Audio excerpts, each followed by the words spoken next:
All right, welcome to this video. Today I want to go over a few things that you may not be considering when you're thinking about your pain. Now, we've got exercises and we've got self-treatments that you're doing. I've gone over some, causes and some do's and don'ts in some of these videos. And now I want to get into some things that you're probably not really considering. And there's three aspects that I want you to think about here that are more lifestyle changes. So this goes well beyond just an exercise or a stretch or anything like that.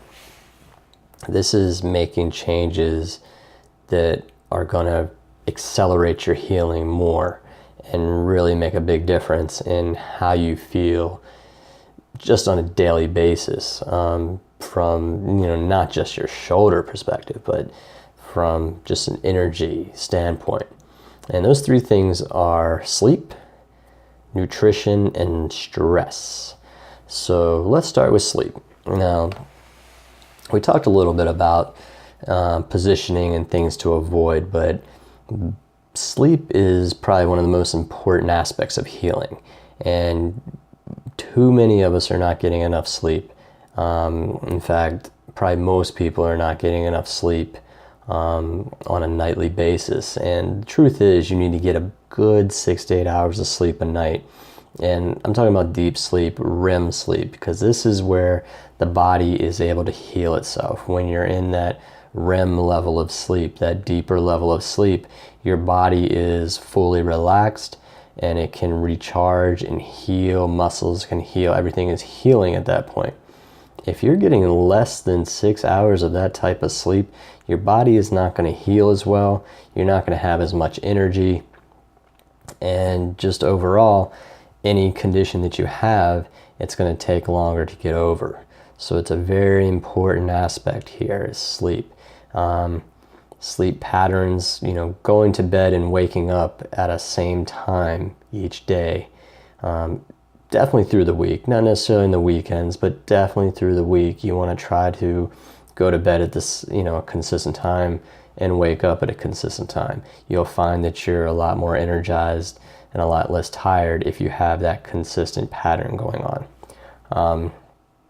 Another thing to consider is if you're having trouble sleeping, how old is your mattress? If your mattress, no matter what quality mattress you have, if it's more than 5 to 7 years old, it's probably starting to break down and not provide you the support and comfort that you need to sleep comfortably and sleep soundly through the night.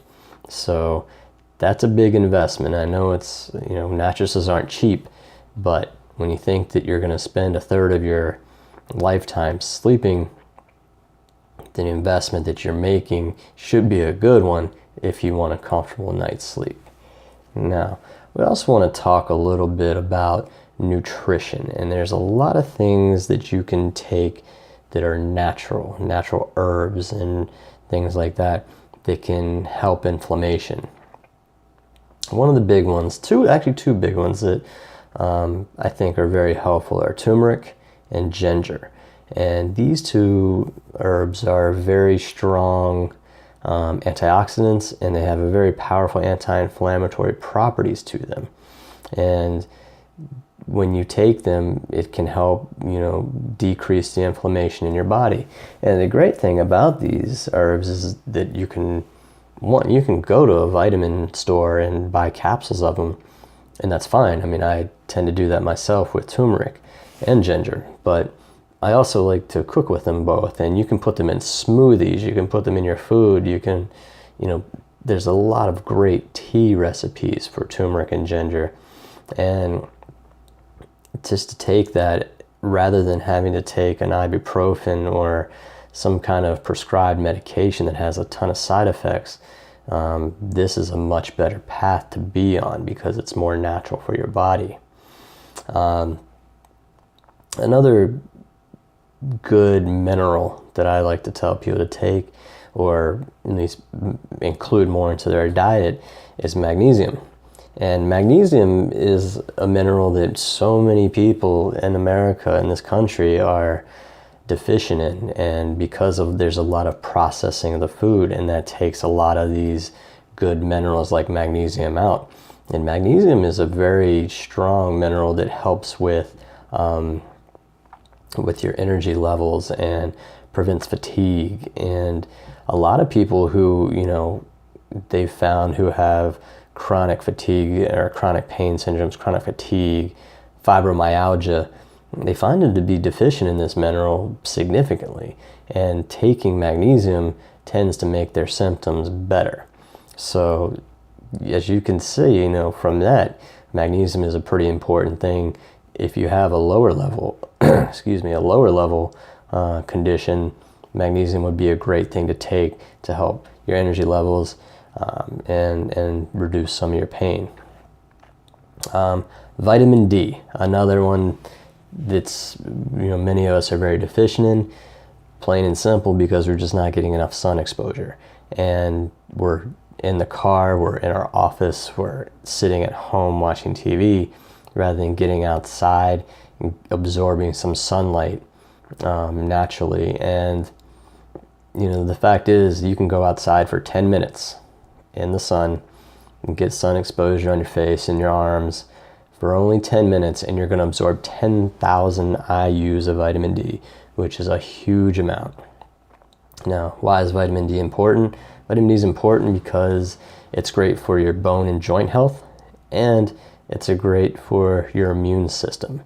So it's helping maintain your joint integrity, but it's also keeping your body strong, keeping you from having these inflammatory conditions.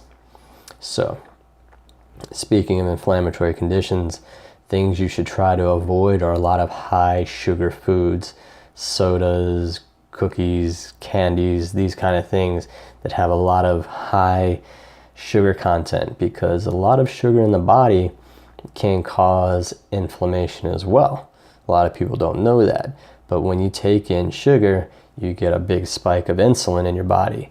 And as that spike of insulin happens, it breaks down, and then you get a very, a drop in your glucose level as a result.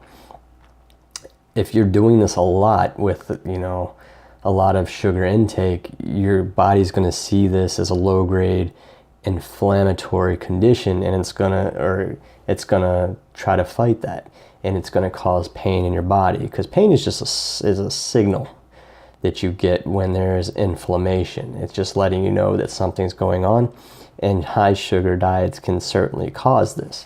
So that's something you want to try to correct, not just for inflammation, but generally for good health as a whole. The next thing I want to talk about is stress. And everyone has stress, and stress is a good thing. It helps us to, make decisions and do things, react to certain situations. The problem comes when people have chronic stress, and chronic stress is what really hurts people, and it causes a lot of tension and can lead to pain and tightness in muscles and other health issues. So I highly recommend that you start to do things to control your stress, and just something simple is like taking 10-15 minutes a day and just escaping what you're doing, going into a quiet area, taking a walk, doing something where you're escaping work, home, whatever it is that's causing the stress in your life, and just going away and not thinking about it for a while. 10 or 15 minutes is all you need. Not a long time. Sometimes some guided meditation can help too, because that's an easy thing to get. And you can find this on, going through YouTube, just typing in guided meditations, searching Google, you'll probably find some as well. There's a lot of great apps out there. Headspace is one that's pretty popular. And just doing that, taking 10 or 15 minutes to do a guided meditation to sort of zone and just relax and zone out and clear your mind of anything that's overstressing, negative, whatever's happening in your life. Just escape that for a while.